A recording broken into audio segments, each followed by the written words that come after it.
All right, so I have about 25 minutes, give or take, to take you through cardiac arrest. This is a tough one to do, particularly between your excellent can intubate, can ventilate, and after this post-ROSC care. I've tried to keep this as interactive as possible, so there will be a few exploratory Slido questions, and I will call on the panel to give some tips and pearls on vascular access and cognitive aids in terms of running arrest. As Ben said, I'm a consultant in pediatric emergency medicine, and I do some critical care retrieval. On the side, I am US trained and boarded, and now work here in the UK. And I also have training and licensing in Ireland, but I'm here for now. So I'll present something more of an international approach, and any remarks are very welcome. So I tried to take a slightly new or nuanced view on this, rather than present death by tables and algorithms and PowerPoint. So I wanted to touch on how and the what of cardiac arrest, or managing cardiac arrest. The data is limited, but important we reflect on it, rather than merely just hammer home the guidelines. So I'm going to talk about the effects of cognition under threat, microclimates in healthcare teams, crisis resource management principles, what are now being rebranded as human factors over the last few years here. The approach of, the importance of the first 5 minutes as a QI initiative and as a safety and quality metric. A brief review of vasoactive medications as they commonly go out of mind, even with Chris's excellent app and tool. And then briefly, the ILCOR, the International Liaison Committee for Resuscitation, and the available data, which has driven our guidelines. There's much you could talk about even within cardiac arrest here, and some of the prior talks have already touched on trauma and penetrating trauma. And this is not going to be a detailed review of those guidelines or specific nuanced situations, or the role of ECMO saving CPR, as it's not terribly applicable for us here, since we don't have ECMO. So I've also thrown in a few cognitive breaks. My favorite is some of the Mark Twain quotes. This is a great one when it comes to cardiac arrest. Work is a necessary evil, best to be avoided.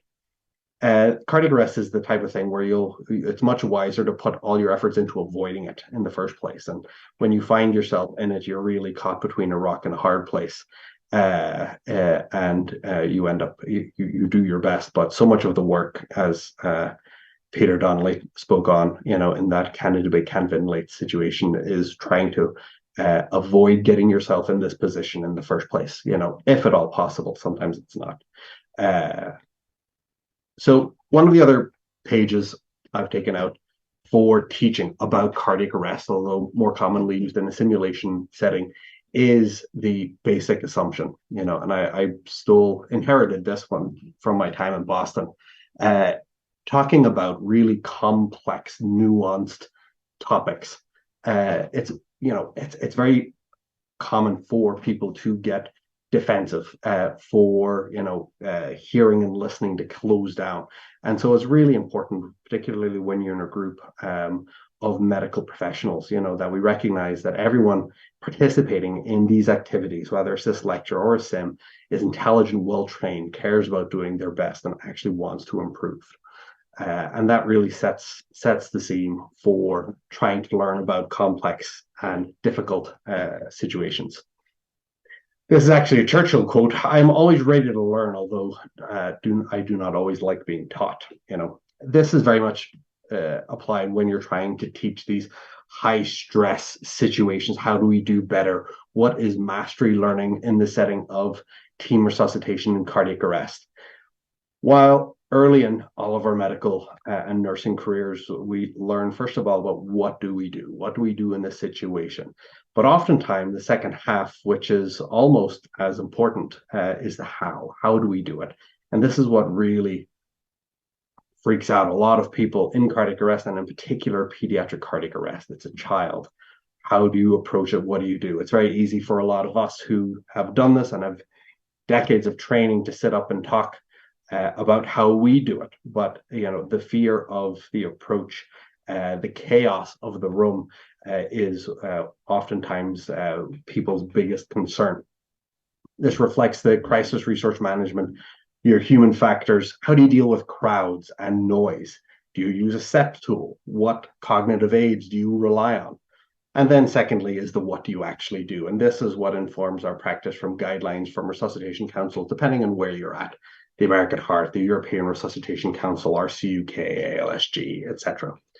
Bearing in mind that a lot of these guidelines are based off this exact same data that comes from ILCOR or large registry studies, which commonly come from the AHA, called the Get With the Guidelines registries. And this is what really forms the evidence basis for what we do in cardiac arrest. I've mentioned it a few times, so I wanted to introduce this to you for those of you who don't know about it. ILCOR is the International Liaison Committee on Resuscitation. This is the academic, this is the research-driven heart of what sets the evidence base and the standards or the recommendations for resuscitation, particularly in cardiac arrest, in hospital, out of hospital, and these recommendations are then interpreted by guidelines, as you can see from the different resuscitation committees here, from Inter-American Heart, Resuscitation Council of Asia, the whole way around, the oldest of which is the American Heart, founded in 1924, just over 100 years ago at this stage. And is no surprise that's where a lot of the actual data come from, because they have the largest registries. So, first case. Well, I've designed this so that there's primarily going to be one case. If there's time, I have a second one, but I'm aiming to stick to time, depending on how much feedback and discussion we get. So, case one, or the case, a 6-year-old male presents with vomiting and diarrhea for 5 days. He seemed to get better, but today is less active, less responsive. He had an initial fever, but none in the last 24 hours, and just had the typical reduced appetite and urine output. His temperature is 37.2, heart rate's 126, respiratory rate's 28 breaths a minute, BP 68 on 38, and O2 sats are 93 on room air. His physical exam findings are significant for lethargy, tachycardia, thready peripheral pulses, and a cap refill time of 5 seconds with cool extremities. During his exam, he loses his pulse and is asystolic on the monitor. So I want you to put yourself in the situation. You've been examining the patient, they look rough, maybe you've brought them into resus preemptively, and during your exam you lose access. The cavalry's on its way, someone's on the chest, and where do you first go for access? So I wanted everyone to log on and give me their own thoughts. In a very selfish way, I'm hoping to learn some things from all of you, as well as the shared panel. So I'm really interested in actually seeing, where people develop their own individual practices. Where do you like going? Where are you most comfortable, going? Oftentimes there's multiple people. Tudor and Stephen talked about the horizontal approach and setting of trauma. Multiple things happen at the same time, So we've got a big preference for IO, which I love, and I'll cover that a little bit later on. A lot of people going for the antecubital, the ACF. Long saphenous is very possible. People talk about 2 ACF attempts, 1 IV and then IO. Where do you go? But very, very quick to IO, which is excellent. Peripheral so tough, particularly in shock, dehydrated, no cardiac output. The size of the vein is going to be. And when I see EJ as well, which is another handy one in a tight spot. Cool. Well, thank you. So you get that. You get your line. Actually, no, Harold, the other thing I wanted to do on this is the panel is still on. I wanted to from my own selfish perspective, ask some of our esteemed and experienced panel, where is yours? So leaving aside IO, because the standard places for that, if someone's getting an IO and someone's trying to go for another IV attempt, do you wait for peripheral ultrasound, peripheral like a brachial, or do you go for a dirty femoral line, or what is the panel's often kind of go to in a difficult access to get quick access in cardiac arrest? External jugular. I agree. IO first and external jugular second. If it's not an option, somebody at the bottom end with ultrasounded guided femoral would be just a cannula in the femoral would be ideal for this, because the top end you might be intubating the airway and managing it. It depends how quickly you're doing the second line. If I've already put the tube in and I'm standing at the top of the bed, give me a cannula and I'll stick it in the neck while somebody holds the tube. I go femoral usually for getting at the head of the bed space-wise with all the other stuff that's going on, same as what Chris said there. So I tend to find practically that it's a femoral cannula. So same case. The addition is you get your access and a second line, and after your line access CPR, and you get one dose of IV epi, forgive the Americanisms, the adrenaline, you get ROSC, you get a return of spontaneous circulation. The next quote from Mark Twain: the right word may be effective, but no word was ever as effective as a rightly timed pause. So you walk into a resuscitation room and it is chaos, either before or after the patient arrives. This applies to both. If you have 30 seconds to get your head in the right space, or whether you kind of walk in and you need a summary and to take charge of the situation.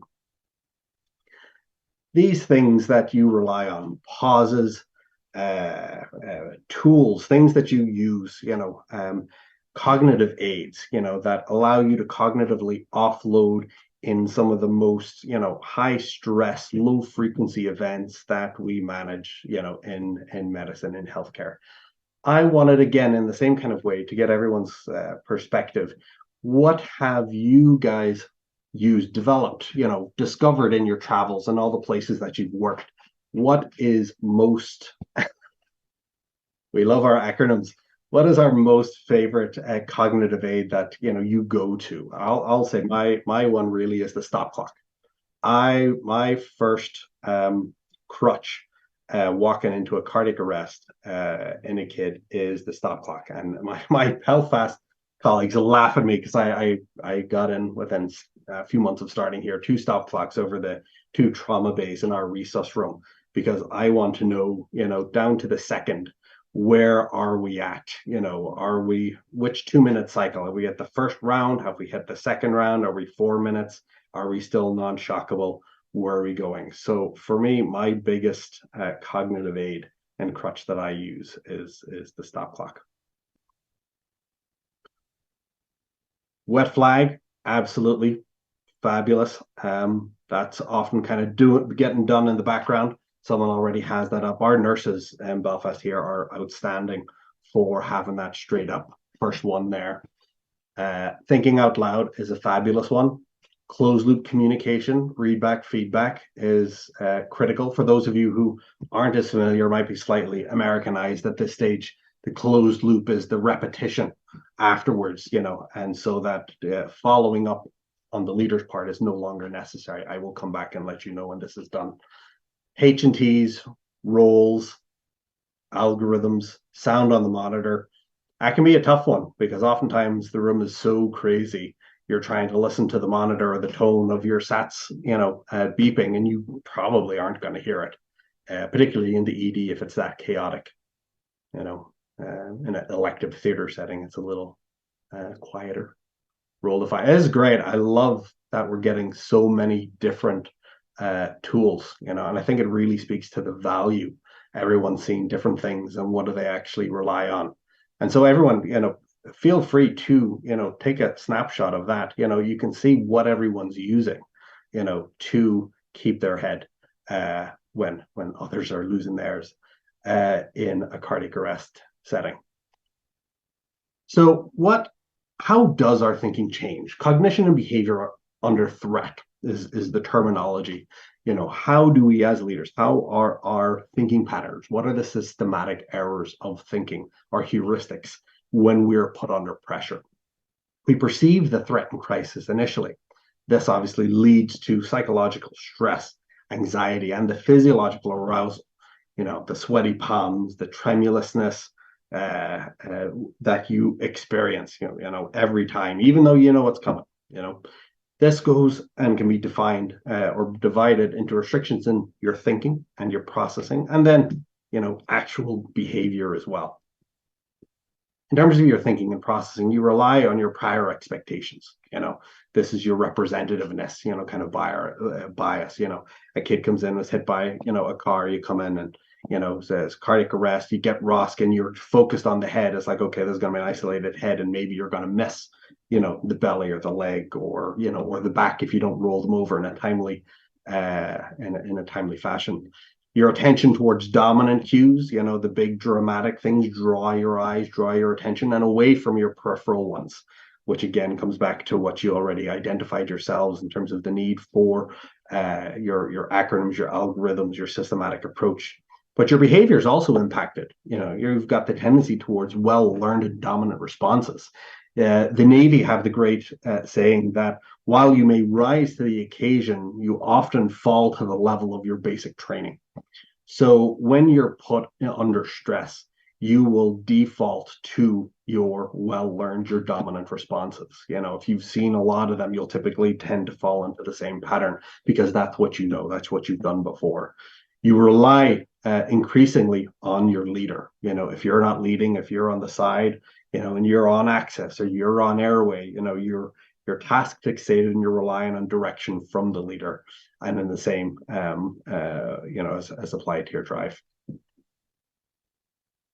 Microclimates in this setting, talking about access and then airway in teams, it's rare unless sometimes low staffing in a DGH will you be on your own. There you will have an assist. You will have someone else helping you get blood, fluids while you're doing a line. While you're on airway or intubating the patient, you will have someone handing you your tube, and you are in your own little world, your own little climate, trying to do the task that you have been assigned, or your A, B, or C that you've been assigned as well. And within that, it's been identified that there is a dynamic there. It's not only leader to person at the airway, it is the climate that exists in there. The picture demonstrates clearly the two climates in theater, separated by what's often jokingly termed the blood-brain barrier.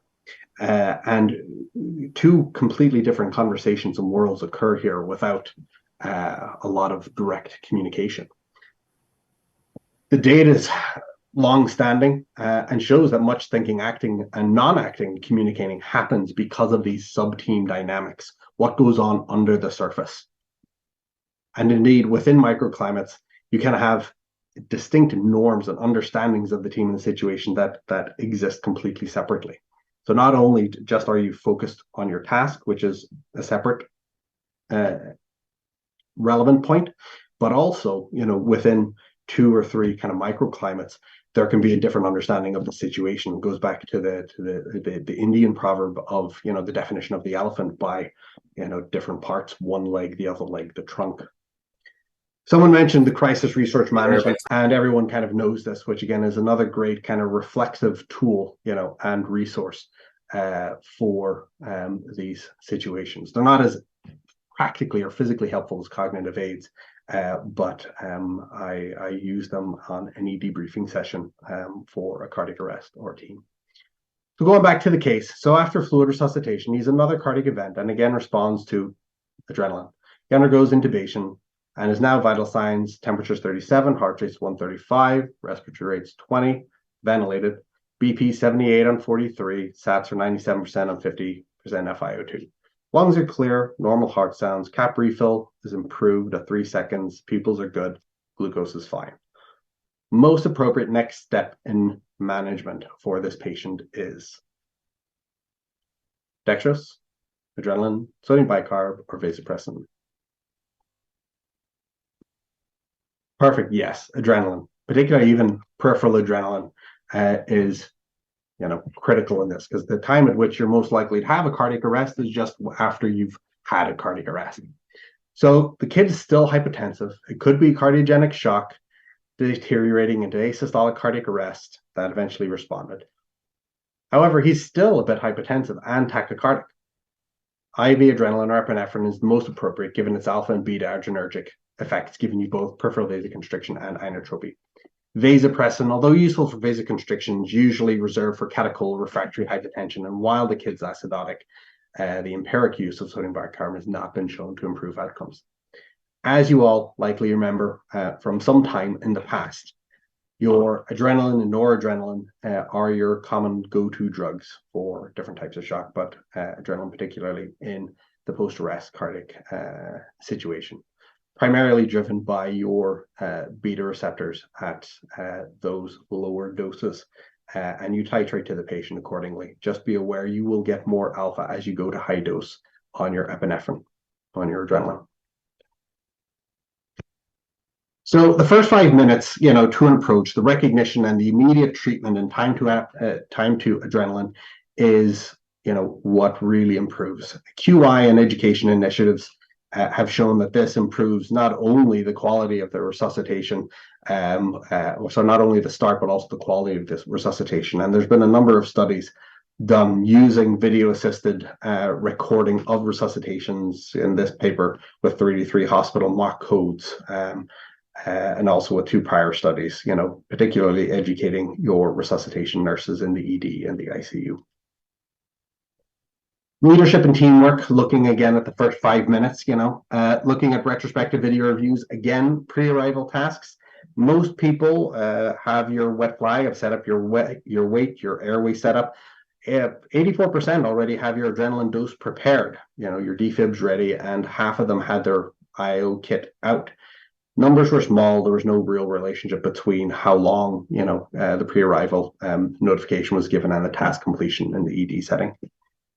Within the first 5 minutes after arrival, 84 provided a care summary by the team leader. 2/3 have had a CPR and a pulse check, and also established IV and IO access, and defib pads were placed in about a quarter.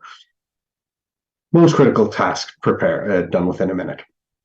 While on this, the first 5 minutes, Johns Hopkins has a great approach, the rapid cycle delivery practice, which focuses on rapid cycling, focus to employ mastery learning and crisis research management, performance, particularly excellence, mastery learning during those first 5 minutes, and doing it again, repetition, hands-on time during low volume, high risk, time sensitive patient events.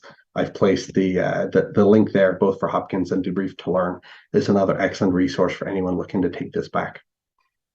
Why do I focus on the first 5 minutes? So intrahospital cardiac arrest. 15% received the first dose of epinephrine more than 5 minutes after the cardiac arrest. Lots of people get it in early, particularly if you already have it drawn up before the patient arrives, if you're lucky enough to have an expect arriving in the ED. Indeed, you can see here 37% received it within the first minute, whether or not they come in with an IV in place, or as many of you had already elected to go to IO. Early adrenaline is associated with better survival. Longer time to adrenaline associated with lower survival in this multivariate, lower survival to discharge in multivariate analysis. Now, the statistical effect, while significant, you can see clinically is small, just under 1.95 with your confidence intervals at the upper limit of 0.98. And here you can see on the figure 3, the difference, and what you're really seeing is a statistical difference between time to epinephrine at 0 and 1, and then up to 6 or more minutes from presentation. So what you might interpret this as is maybe it's not so much your time to adrenaline, but how quickly you get IV access, which goes back to our first kind of question. So after looking at that and after our initial discussion, has anyone changed their mind? Put these in order of preference. after your first failed attempt, so they come in without access, you can't get your first IV peripherally or, bigger. Where do you go next? What is your order of preference? Bearing in mind that, if a lot of the data are showing that, time to adrenaline is, associated with survival hospital discharge, vascular access is the surrogate here. So IO, EJ, ultrasound femline, another PIV, and I think this is exactly right. You're going for those top three in some capacity. The AHA Get With The Guidelines registry looked at over 1,600 in-hospital cardiac arrests and divided it thus. The interesting finding was that, similar to some adult data, was that increased interval was associated with better survival of spacing over the usual kind of 3 to 5 or 4 minute adrenaline doses. But what this really is a resuscitation time bias, given that there are other reasons that people may not survive as it goes on longer. Briefly, this is the ILCOR data and the publications in JAMA from Lars Anderson, who was at Critical Care Reviews here in Belfast last year. The forest plots from his paper does show, or the ILCOR systematic review, that there is benefit across all these markers: ROSC, 24-hour survival, survival to hospital discharge, and survival with a good neurologic outcome, the quicker you get epinephrine or adrenaline. Less than 5 minutes, and also similar data for less than 3 if you can even get it in that earlier. Out of hospital cardiac arrest, 1,400 in a propensity score matched cohort for similar kids. Sensitivity analysis here, excluding who had ROSC or termination of resuscitation within 5 minutes of your ALS arrival, which somehow accommodates for resuscitation bias, shows a trend but no significant association with survival and time to adrenaline, as you can see here on the graph. However, this is likely underpowered. The maths or sample size calculation coming from an adult out-of-hospital cardiac arrest study designed to enroll 8,000 patients to detect a risk ratio, so a small risk ratio of 1.25 on 30 days of survival. And this is the primary outcome here. So on the sensitivity analysis, only the bottom line, the pre-hospital ROSC, still remains significant, which really just shows how difficult it is to get these data to really learn and know what is most impactful. So in this brief whistle-stop tour, I've talked about cognition under threat, microclimates in healthcare teams in the setting of cardiac arrest resuscitations, crisis resource management principles.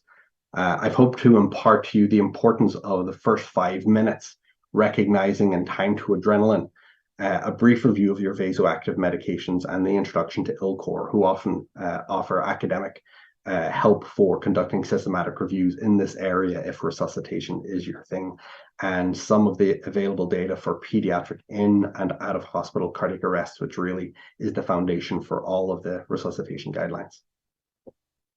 That's it. I'm not sure if we've got time for any residual or remaining questions, but even to the panel or to the listeners, thank you very much.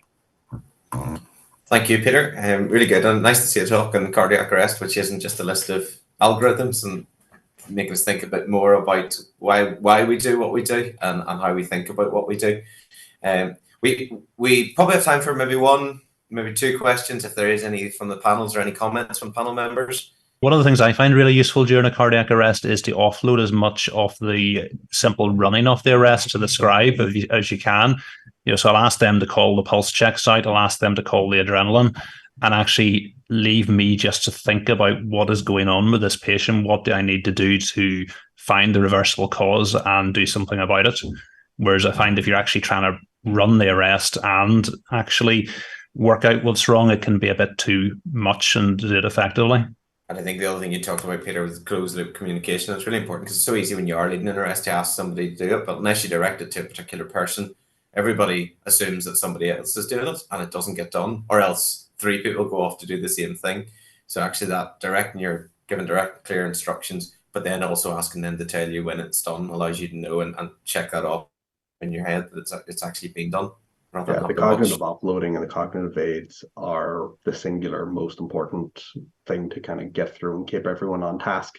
Your 2-minute bundles and cycles, and when it comes back, as Chris said, so you can free yourself up as the leader to actually think about what's going on. What do I need to do next?